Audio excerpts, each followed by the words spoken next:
Surat police ગુનાખોરીને ડામમાં હાલ સતત patrolling અને વાહન ચેકિંગ સહિત કરી રહી છે. તો સુરતના મૈધરપુરા પોલીસ મથક વિસ્તારમાં આવેલા ગોલવાડ ખાતે ડીસીપી ઝોન 3ની આગેવાનીમાં ડે કોમ્બિંગ સાથે વાહન ચેકિંગ પણ હાથ ધરવામાં આવ્યું હતું. સુરત શહેર પોલીસ કમિશનર અનુપમસિંહ ગેહલોત દ્વારા શહેરમાં સામાજિક પ્રવૃત્તિઓ અને ગુનાખોરી ડામી દેવા આપેલા આદેશને લઈને સુરત પોલીસ હાલ સતત પેટ્રોલિંગ, વાહન ચેકિંગ અને કોમ્બિંગ કરી રહી છે.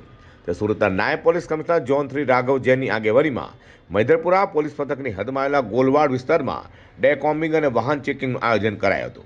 તો સાથે અસામાજિક તત્વોની પણ તપાસ કરાઈ હતી. તેથી સ્થાનિક વિસ્તારના માથાભારે અને અસામાજિક તત્વોમાં રીતસરનો ફફડાટ જોવા મળ્યો છે.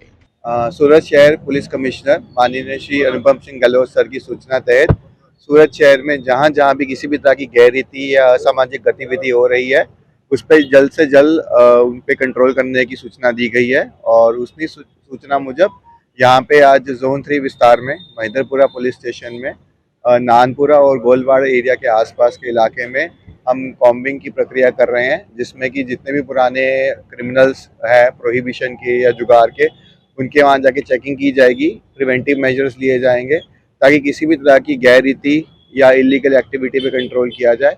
और साथ ही साथ इसके पश्चात हमारा व्हीकल चेकिंग का भी अभियान यहाँ पे चालू रहेगा।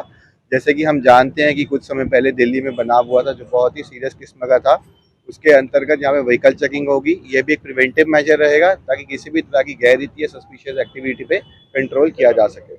સુરતના મૈધરપુરા વિસ્તારમાં આવેલા ગોલવાડ એમ તો દારૂ અને જુગાર માટે બદનામ છે, ત્યારે અચાનક જ ડીસીપી ઝોન 3 દ્વારા કરેલા ડે કોમ્બિંગ અને વાહન ચેકિંગને લઈને સ્થાનિકોમાં પણ અચરજ જોવા મળી હતી.